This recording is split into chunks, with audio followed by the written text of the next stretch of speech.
What? Happy New Year! Have you seen the state of it so far? Can we move on and quickly? Yes. yeah, good plan.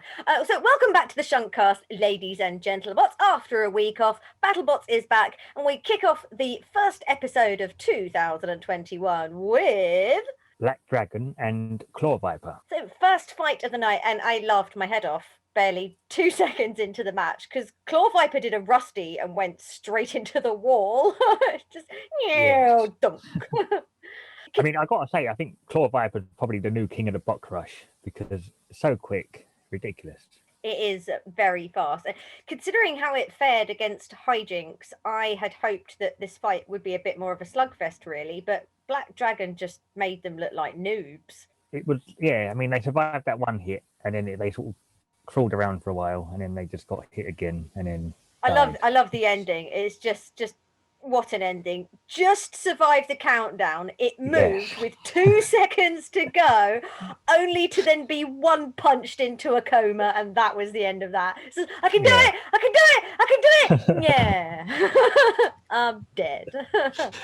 Oh dear, you could say Black Dragon hit the jackpot. And cliche jar.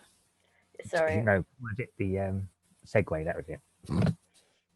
So Jackpot's last win against Sub-Zero wasn't particularly convincing, and despite Ghost Raptor's resume, I have yet to be convinced that it's going to do well so far this season.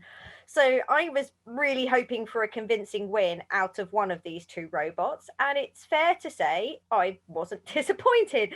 Jackpot came back as a monster and just slaughtered Ghost Raptor. I mean, first it munched off Ghost Raptor's spinner, then another hit and one of the drive sides was just hanging on by a thread. At this point, you'd be forgiven for thinking that the newbie team would just leave the pensioner team to just hobble around until the ref took pity on it and counted it out. But no, another hit. And I think I saw a drive motor or something come out. And then Ghost Raptor just limps around for a bit more. And I thought Jackpot was going to go for just another final death blow, but mercifully for Ghost Raptor, the ref started the count out. So I definitely got a convincing win for this fight. Well done, Jackpot. Yeah, very impressive. Can't argue with any of what you just said there. I mean, it's unfortunate for Ghost Raptor. I mean, get your head knocked off and then break your leg. It got beheaded, didn't it? Yeah, Off with his head! That's hopefully that's going to impress the selection committee for Jackpot. Well, I'm impressed, if nothing else. I enjoyed that. And speaking of excellent comebacks, Sub-Zero. Yes, very much so. It was flipping good. I mean, this was not a fight. This was a weapons test for Sub-Zero using Grabot as a test subject. Man, I really feel for the new team because it's pretty intimidating to be tossed around like a rag doll by a more experienced team like that. Once Sub-Zero got that first flip in, Grabot was toast. Sub-Zero flipped itself over at first too, which would have been a nice opportunity for Grabot to try and bring back some control to the situation, but it was kind of stuck on its back, and as the saying goes, it did not have a Shremek. Yeah, Sub-Zero had a Shremek though, and it got back up, and it was just all over Grabot after that. Even stuck it under the pulverizer for good measure. Welcome to BattleBots, Team Grabot. Nice introduction for you there. Brutal. Yes. You didn't get your face smashed in though, so you've got that going for you, Grabot. That's true, yes. As someone in the club of my first experience to BattleBots, I got my face smashed in. It's not too bad. And I mean, and the Sub-Zero guys are a nice team. And a wholesome interview after that. Wasn't that lovely? Yes, that was a wholesome award if we had one. If we had one, I'd give them one. Yes, but there we go. What was next then? I don't know if you want to talk about this one. It's huge in Hydra, apparently, something like that. Hey, never in the history of my BattleBots fandom did I ever think that I would say that a fight involving Huge was boring, especially after the Mammoth fight. But here we are, Hydra, the supposedly new king of the flippers, disabled its flipper by way of having a massive great fucking cage that meant the flipper was pretty much useless, and it's just this massive great tornado cage to pin Hugh. So even admitted in the interview, I'm going to pin Huge in the corner for 3 minutes. I mean, my anticipation going into this fight was not good. And what annoys me actually is that he had the cheek to say that good driving is what won him the match. I mean, a blind chimpanzee could drive Helichopper well with a massive, great fucking tornado cage on the front. 100% good driving claim is a Stretch Armstrong would be proud of. Jesus. But in conclusion, I appoint Sub-Zero as the new king of the flippers, pending the arrival of the British next year. Yes, hopefully, fingers crossed. We'll come and show you Yankees how it's done. I'm going to get absolutely shit on for this in the comments. You watch. But yeah, I mean, I wanted to point out the that trolley thing they normally bring out the robot on, without the cage and the bar on, because I find that quite amusing, because they just have these weird things that go in the side of the robot and they can spin Hydra like 360. It's quite an amusing looking thing. But this one I didn't use that because they had this big fuck off bar. They could have brought it out on 2 trolleys like they did for Smee. Sorry, no, Smee. that's a bit overkill. And stop. Thanks. Yeah, no, Every time. Yeah. Sorry, I needed to say something that was more interesting than Hydra. Oh, okay, then paint drying. That's an idea. Should we go watch some paint dry? Next time we'll do the Shuntcast on paint drying, because that would have been more entertaining. I'm annoyed because I love Huge and I had high expectations for that. I think actually this is why fans are more salty than anything, because I have feelings about the cage, I have feelings about weapons, and I have feelings about how this highlights the goddamn inconsistencies in the rules and the judging criteria.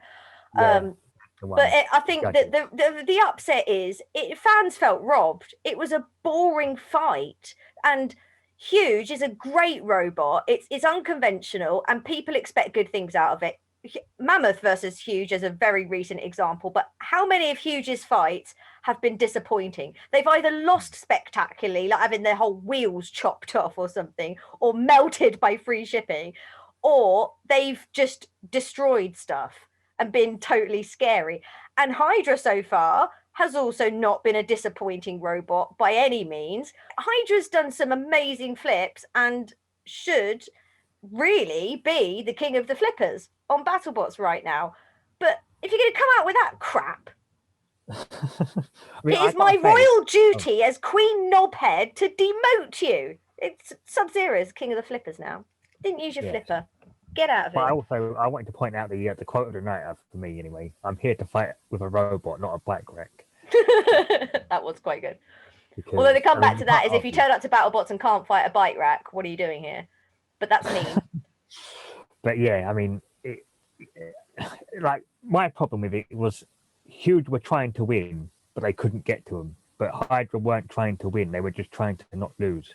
Yeah, that's the big problem for me. I just feel robbed. I wanted to see either Hydra get fucked up by Huge's spinner, or I wanted to see Huge get fucked up by Hydra's flipper. We didn't get go down either of those things. If you're going to lose by proper losing sort of thing, not just by being pinned. Take a page out of the Nelly book and lose spectacularly, right? No, I think that's what it is. I think the fans feel robbed. They wanted to see Hydra or Huge get messed up, and what they got was paint drying. But we'll move on. We've spent far too long on this fight. Should we move on we spent ages on this? And speaking of ages, at least Fusion versus Aegis, and at least this way Archibot showed up with its weapon working. And Aegis didn't last long, did it? It didn't last ages at all. No, it was. I want to also mention one of the members of that team looks like a really young Greg Munson. If you go back and look, I will go and look at this. I was paying more attention to the team member who has the bucket hat. I think that was him, but once he took it off, he looks like a really young Greg Munson. I mean, his style was still a judging criteria. I'd give Buckethead Dude some style points for this fight. Oh, absolutely, yes. That's all it would have got in this fight, but at least it would have got something. I mean, unfortunate, yes. Excellent win for Fusion, which will undoubtedly win them some favours with the selection committee. Probably didn't win them any favours with the arena cleaners, but yeah, they're still tidying up as we speak. I think they're taking ages. Oh dear, you're rinsing that one, aren't you? I'm taking ages over it. Lockjaw versus Big Deal. I think this was a match of courage on account of the Big Deal team. Hydra can take notes. There's no two ways about it. Big Deal was not doing well against Lockjaw, but it still charged in there and gave it everything and refused to give up even when it was limping. Actually, this was a smart move on Emmanuel's account, I think, because as we all know, Lockjaw can sometimes just burn out and die. So he was likely holding on, hoping that would happen because, I mean, heck, a win's a win, especially against something like Lockjaw. Big Deal took a pretty good pounding, and you could have forgiven them for giving up and just thinking, you know what, we'll take this loss and we'll count our losses and repair it, rather than sending it in to get more damaged and more messed up. But no, they didn't. They valiantly kept going through the whole thing, and I like that. It wasn't the most entertaining fight, but I admire the courage of it. I like that. I appreciate this fight. It was quite fun. Yes, I mean, I also want to point out as well. Kenny on the cliche jar, 10 out of 10 for delete. Delete, that was very good. I mean, that was just. I know we haven't covered the bounty hunters yet, and we will at some point. But I'm going to sneakily point out that my favourite pun on the bounty hunters was Will Bales with Finn to win, just before the Sharko match. Yes, that was a good pun. So it's time for the main event, Kraken versus Witch Doctor and Spurk of the Devil. It's the king of the high seas and the dad jokes himself. It's Matt Spurk, ladies and gentlemen. Hey, thanks for having me. So good to be here. How you doing? I'm doing wonderful. Just filled with love right now. Aww. We've promised ourselves that we're not going to spend any time on that moment because we don't want to overshadow your spectacular win against Witch Doctor. So all Hydra conversations are banned. We're going to focus on this main event. And my first question to you, Matt, is on a scale of Turtlehead to clean up on aisle 3, how much did you shit yourself when you drew Witch Doctor? A little bit of both. It was one of those, touching cloth then, touching cloth. Yeah, there you go. It was one of those, like we got the fight cards at 3 a.m. Oh. And so I woke up in the middle of the night and I realized it was 3 a.m. and I grabbed my phone up the nightstand. I'm like, who are we fighting tomorrow? And I pulled up and I'm like, Witch Doctor, we get to fight Witch Doctor? And at the exact same moment, it was like, oh, we have to fight Witch Doctor. So it was one of those, it was such an awesome opportunity and terrifying at the same time. It was overwhelming. I immediately texted my wife because it was 6:30 back on the East Coast. And she wasn't awake yet either. And it was like, we're fighting Witch Doctor, call me when you wake up. And she called me like an hour later and she's like, oh my God. So it was very exciting. So it's kind of like the two faces of a pun, but two faces of a fight. This is, it's that's fighting exactly Witch Doctor. It, yeah, we're fighting Witch Doctor. Exactly. And at the same time, is that moment, that emotion simultaneously, it was great. One thing I noticed was that Kraken's teeth appeared to be much stronger in this fight. And I wonder, was it the compromised effectiveness of Witch Doctor's disc why the teeth didn't break? Or did you strengthen them somehow? Because they really seem much tougher this fight compared to Black Dragon. Black Dragon took one off. And that was mean of Black Dragon. We're going to scold them. But they stood up to Witch Doctor really well. What was different? I think part of it was that their weapon broke so early. Witch Doctor is just such a nasty weapon when they're at full strength, and them losing their weapon and having to be at partial throttle the whole rest of the event or the rest of the match really helped us or hurt them. Yeah. And the other thing was we make the teeth in my driveway, so they started as just a round piece of steel, and we hammer forged them into points, and then we quenched them in the water. And one of the teeth we knew that we got hotter than the other one when we quenched it. So I think the one tooth was a little bit brittle. And when we welded it back on, I think that softened it up just a little bit. And so I think we're in better, our teeth were stronger. We did do stuff to make them stronger. And also their weapon. So a little bit of both maybe. Right. So there's some Kraken dentistry going on behind the scenes. Yeah, there was for sure. The win was just amazing. I can imagine you just when they announced that decision, elation, disbelief, and all the rest of it. But so once you processed it and taken it in, oh my god, I've just beat Witch Doctor. Does this give you more confidence going forward into the fights ahead? Because at this point, I would be thinking if I can take out Witch Doctor and there's no Bite Force around, well, like Witch Doctor was the second place last season, and there's no Bite Force. So, fancying your chances at this point? No.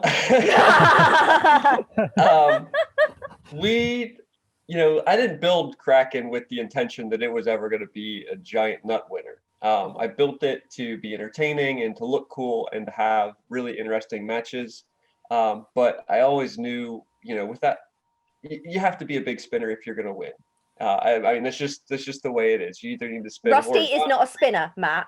Rusty is not a spinner. I think you're just scared of Rusty. Definitely, it is. Yeah, there are exceptions. Rusty is an anomaly. I'm not Dave Eaton, so I'm not going to claim to win that way. I think that win gave us confidence that it was our goal this year to get into the tournament, get in the round of 32, and then once we got in the round of 32 to really pull a couple more upsets maybe and just take it as far as we could. I don't know that we weren't thinking giant nut at that time for sure, but we were thinking, hey, a great win against Witch Doctor and a really close, great match against Black Dragon. It's not going to be forgotten. It's not going to be forgotten because every time I see one of the producers, I tell them, hey, remember, we beat Witch Doctor and now we almost beat Black Dragon. Your loss to Black Dragon, I think, is more convincing for the selection committee than, say, for example, Jackpot's win over Sub-Zero, because that's not a convincing win. That's that's kind of I hung on at the end. But your loss, I think, looks much more favorable. Yeah, and that was so the thing that they always say, right, is if you want to be in the round of 32 or in the top 16, you need to beat a top 16 robot. Mm-hmm. And in this case, beating the number 2 robot puts us in that top tier. That puts you in very good stead for that. Can I also say that as a fellow owner of an animal robot, you have given confidence to the animal robot owners now because I'm seeing Kraken's just beat Witch Doctor. I'm like, yeah, I'm an animal robot. I can do this. Kraken is like my new idol in this respect. I'm going to draw confidence from Kraken that, Nelly versus Rusty final next year isn't just a pipe dream. This is going to happen, and I blame you for this newfound confidence that I've got. You just need to be careful you don't face Rusty earlier in the tournament, because you don't want to lose, in the round of 32 if you get matched up against Rusty, that would, he's going all the way. I mean, that's a foregone conclusion. So I feel confident saying that, but that's the way it is. It's the rock paper scissors matchup and the 4-wheel drive verts and those small diameter vert spinners are like Kraken's bread and butter. And with Nelly, you land a hammer shot behind that their spinning weapon and take out all their whole belt drive system. That's game over. It's done. So I have absolute faith in Nelly. Yeah, absolute faith. Don't hit Kraken in the head. She doesn't like getting hit in the head very much. Well, I have threatened threatened to you, but promised to my fans that I am going to boop Kraken's snoot. And I'm going to make good on that, I'm afraid. How the fight turns out after that, I don't know. But I am going to boop your snoot. We don't like people attacking us on the head. We armor up underneath for vertical spinners and horizontal spinners, but the head is definitely a weak spot. So keep telling me this. I'm listening intently. Someone has felt out the bonker in the head on his face. Really, I can tell you it's not nice. I have a question actually. How does it feel? Does it make you feel smug that you outdrove Mike Galately? No, I think it's tough to say. Obviously, Mike, when your robot is vibrating around the floor, you're never going to be driving at 100%. That is very true. Witch Doctor you is just like the whole fight. Yeah, so I mean, that's it's tough to drive when you've got a weapon that out of balance. I mean, credit to him for driving it with all that going on, to be fair. Right, and because you're driving and you're trying to turn and it's not turning, and then all of a sudden the tires touch the ground and now it turns too much. So that's incredibly difficult to drive. But I think between the Black Dragon match and the Witch Doctor match, it showed that hey, I'm not a half bad driver, and I wouldn't mess with you. I've seen you in insect classes and at other live events and stuff. I wouldn't mess with you. I certainly wouldn't underestimate you as a driver. Yeah, it felt good. I mean, and in that match, I knew going up against Witch Doctor that I couldn't make mistakes. Like in the Black Dragon match, I made a couple mistakes and got knocked on my head because of it. And I think that kind of was some of the turning points in the match. And I knew against Witch Doctor there was no room for error. You can't make a mistake against Mike because he will capitalize on it. Absolutely. And once Mike, if he got us on our head, he was just going to bully us around. Right, we are going to tuck into some fan and builder questions. Are you ready for that, Matt? I'm ready. Right, first up, Noel Jr. Villegas has 2 robot puns for you. He submits Spurkios and Matter for your pun judgment. I saw both of those, and I like both of them. I love the hat place. This guy submitted pictures and everything with like Matt's hat on top of Scorpios' spinner. It was lovely. But his question is, who in general, not episode specific, would you like to fight? In a fist fight, I probably would not fight anybody. I'm not really built for that. But with they meant robots. Oh, okay. Yeah. I'm more of a hugger than a fighter. Smee. Smee. And stop. Thank you, Dale. Every time. I would. I've been saying for 3 years, and I'm going to continue saying it. And I'm going to call him out next year so we can get this fight finally. But I think Kraken would be really tough for Tombstone. I just think with the horizontal configuration armor that we have now, and as well as Kraken's been running, and the wheels are kind of partially protected behind the wings on there. I think we could give Ray a run for his money, and I think it would be a violent match, and I want to see what we could do. So I'm gonna say Tombstone is who I want to fight.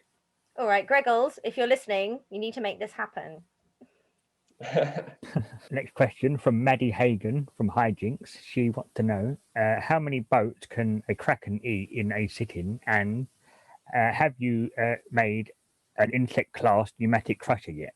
So the first question, how many boats can she eat in a sitting?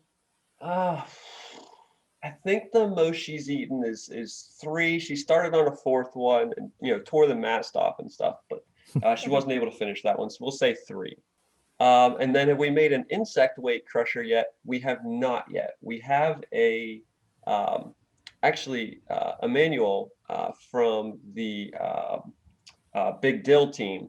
He made a Kraken little 150 gram robot, and it's super cute. And we have made that one, but we haven't had a chance to compete with it yet. So we have that one sitting on the shelf, and it's adorable.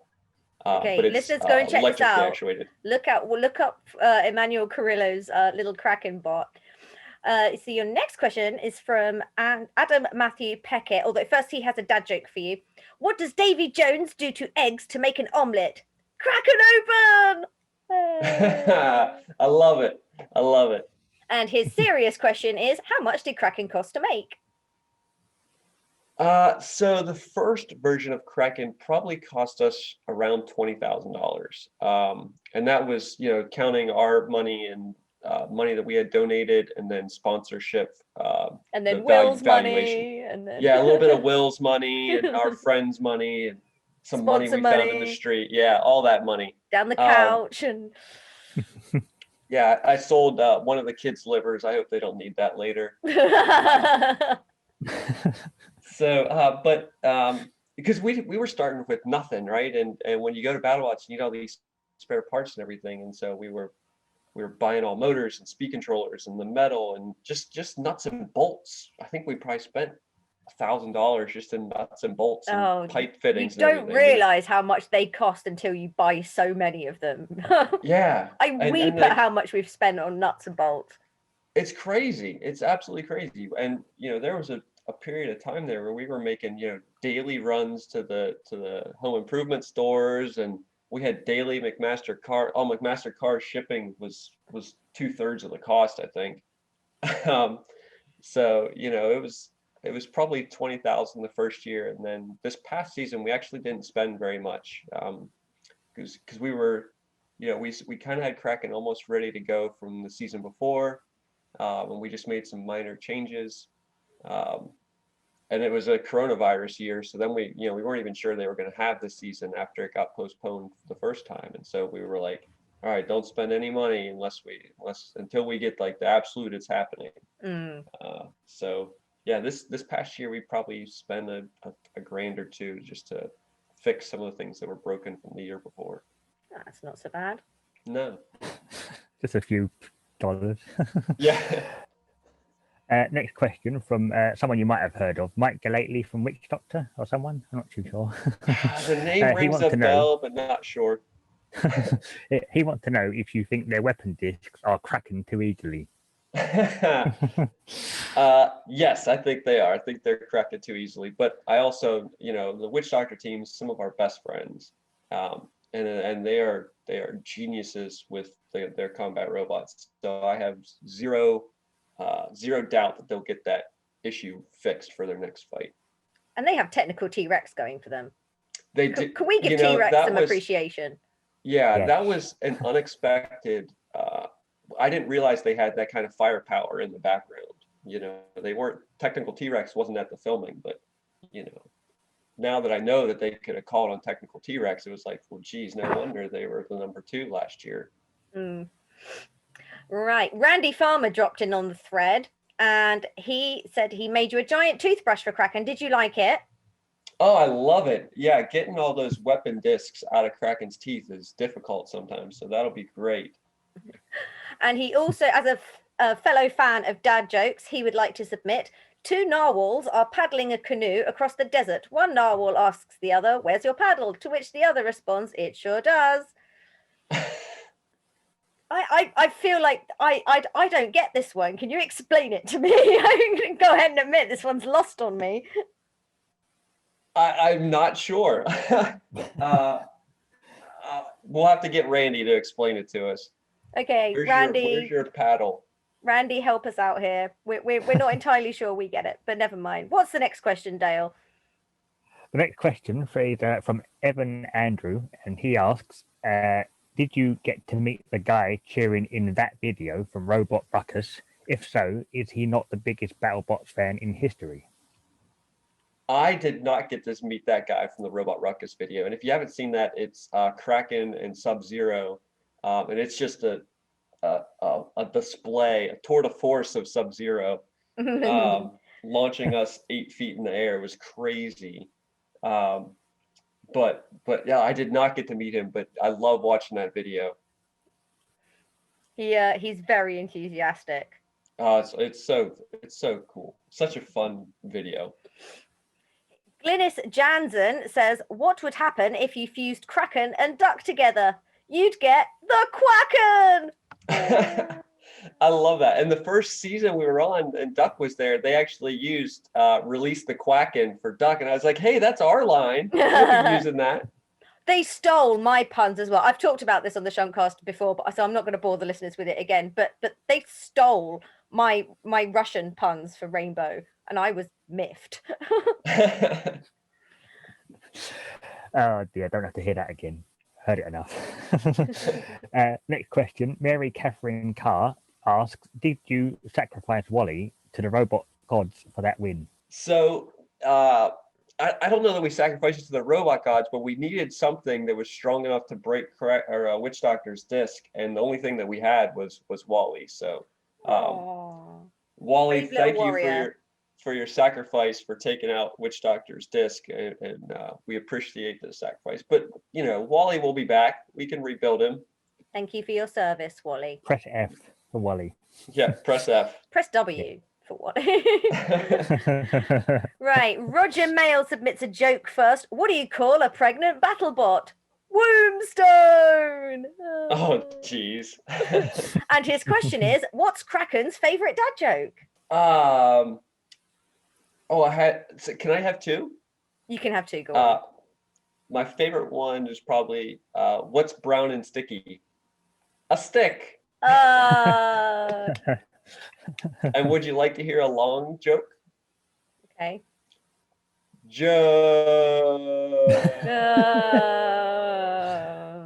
Oh dear. Those are my two favorites.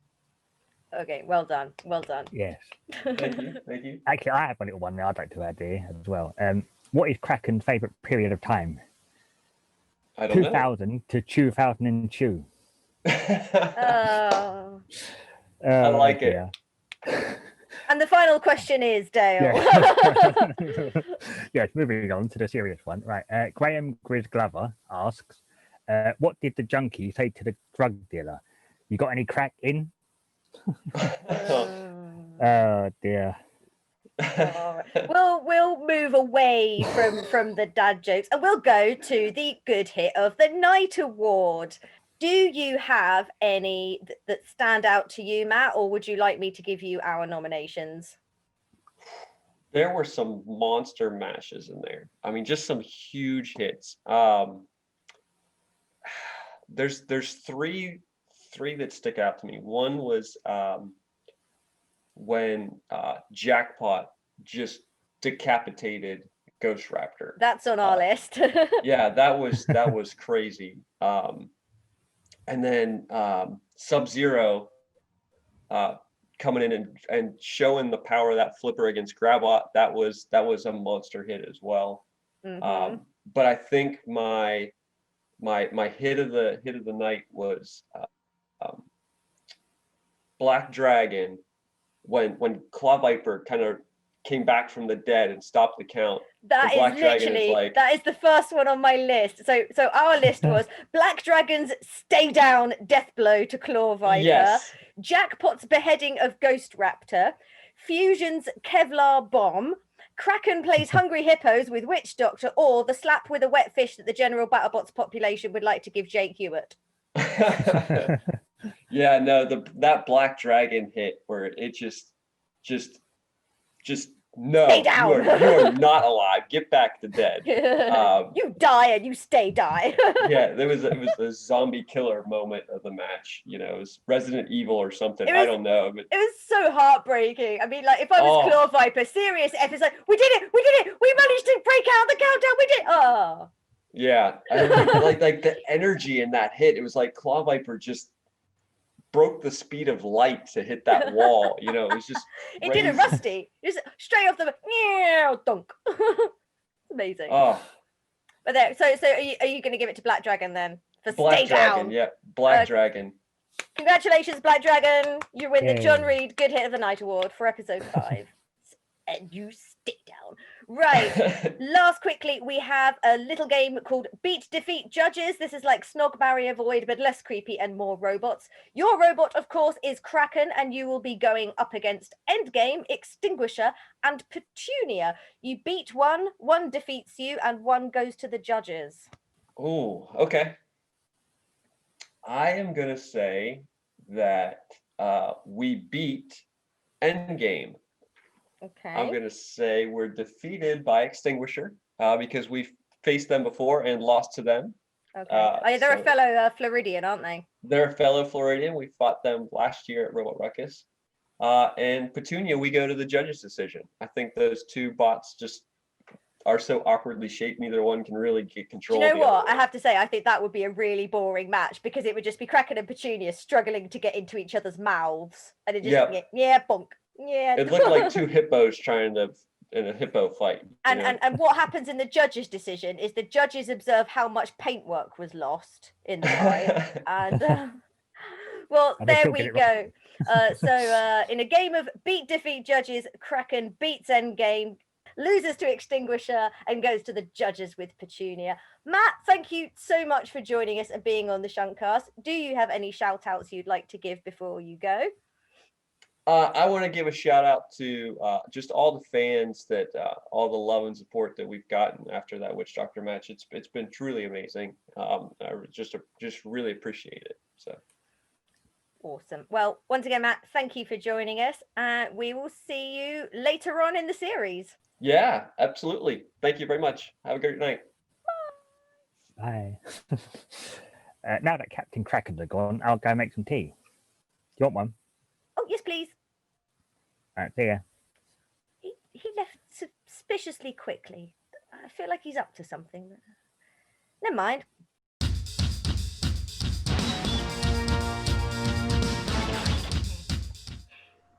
That sound means it's time for the Builders playlist, and the first Builders playlist of 2021, no less. So I'd like to welcome back Rara. Where am I? What year is it? I don't even know anymore, mate. Think 2021. That's what they told me, but it could be wrong. Who knows at this point? It's anybody's guess. How is 2021 going for you? Or shouldn't I ask? It's, honestly, it's okay. It's not the worst. Could be better, but it's no 2020. That's a solid improvement. Now, Al's American, so I'm not going to ask him how 2021 is going, but we'll welcome him back anyway. So it's good to have you back, Al. How are you? Hey, Happy New Year. Hey. It's the 7th of January at the time of us recording this, and the world has just gone. So we're going to inject some metal into it. That's the sensible thing to do. That's why we're that here. kills people. We're starting 2021 off morbid then, Rara. Yeah, absolutely. Just don't inject mercury. That's a bad idea. That's a very bad idea. Okay, so Al, first up, Sarah is a poo-poo head and Metallica should be on the Builders playlist. I'm sorry. I think Dale has been messing with my notes. Sorry. Anyway, sorry. Yes, Ty Little suggests The Silo by Tala. Here we go.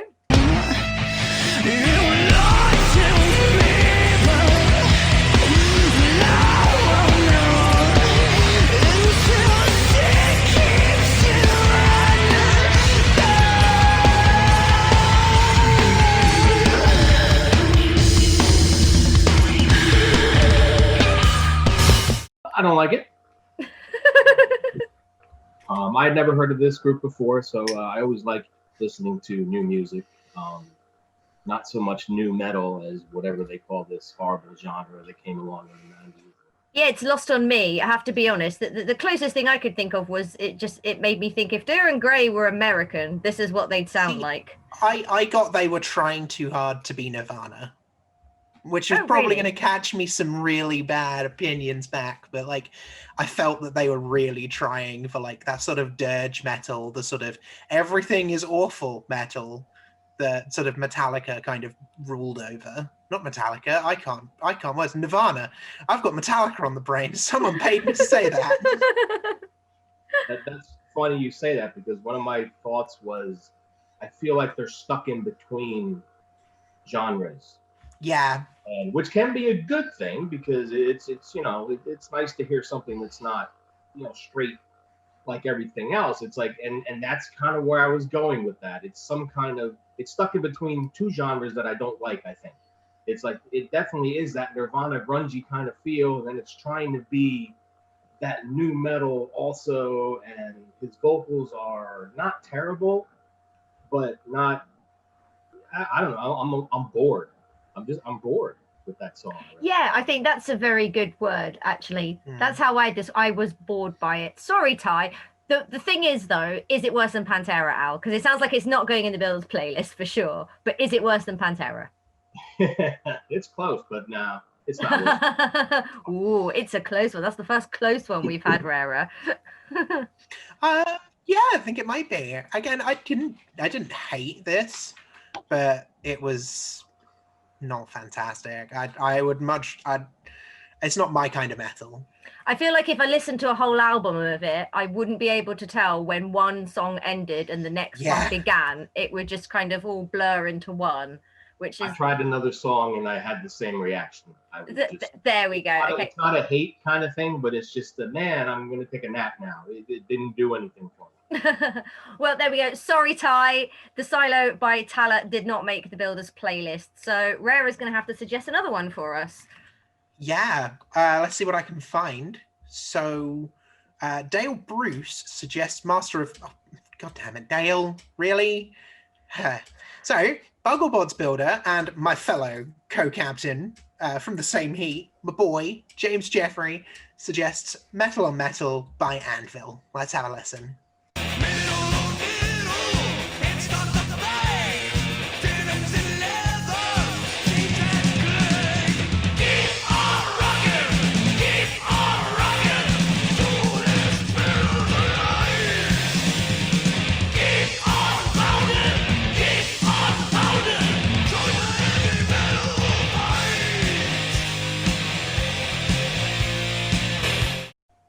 You gotta love Anvil. I call them the Rodney Dangerfield of metal. They get no respect. They've been around forever, and they just can't seem to make it happen though. As far as commercial success or anything like that, they never seem to be that popular. But they just seem to keep on ticking.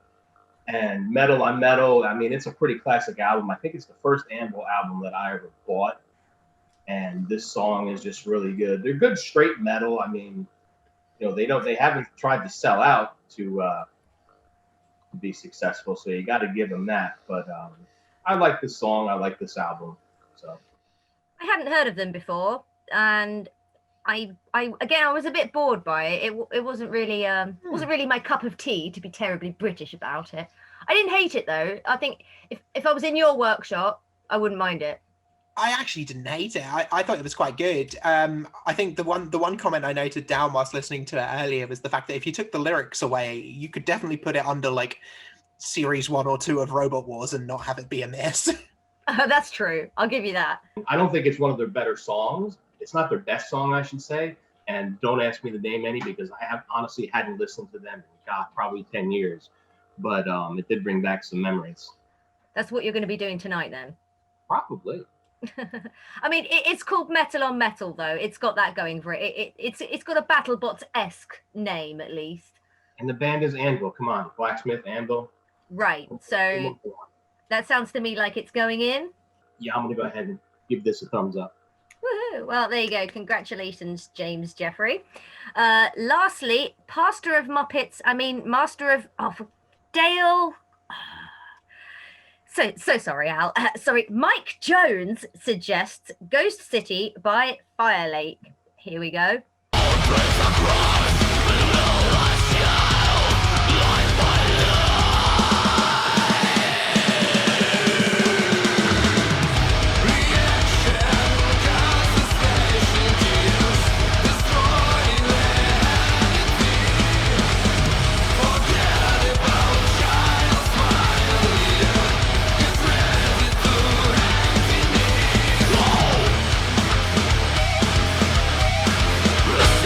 I know Al's going to disagree with me here, but this is the one out of the 3 that I liked.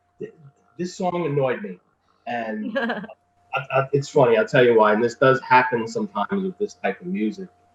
I was bored at first, again, but the vocals were okay in the beginning. And just when the music picked up and I started liking it was getting a little faster, a little melodic, the vocals went to shit. Yeah, they're killing me. And yeah, it just never got better. And by now, you probably know that it's a peeve with me about the vocals. And yes. I'm a stickler for at least vocals I can understand without concentrating too hard. And this hard edge, choppy music is just not my thing. I didn't mind it. I really love this, and I'm so glad it's finally been suggested because it's from my home country. They're from Ukraine. So I have grown up on this band. This is one of the bands that I actually genuinely love and almost forgot existed until it was posted up. So I know a lot of people will know it from the video game Stalker, but yeah, they actually are really popular back in Ukraine and really good. Rare is So- allowed to put it on the Nelly playlist. All my points, yeah. I didn't mind it, but Al is the deciding factor here. So Al, is it going on the Builders playlist? I would pass. Oh. Worse than Pantera?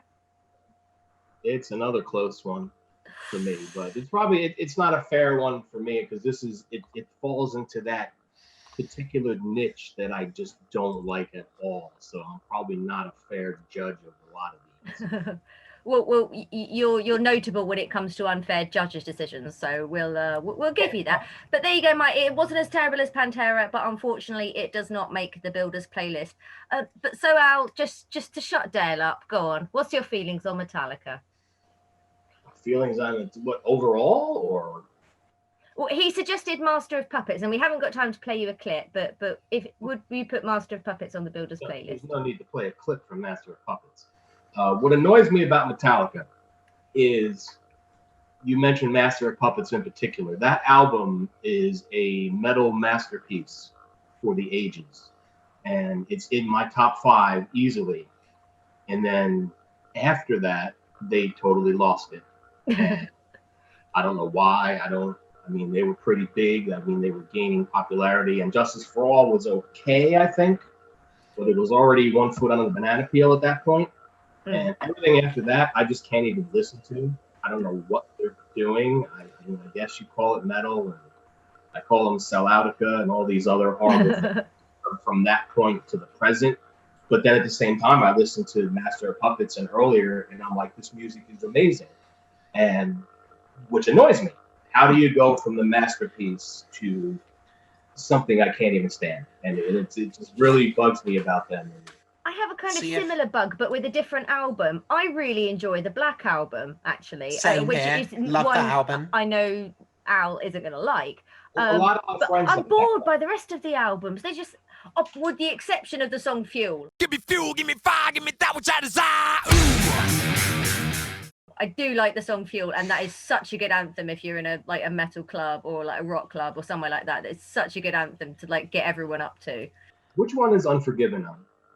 The Black Unforgiven's Album. on the Black Album, yeah.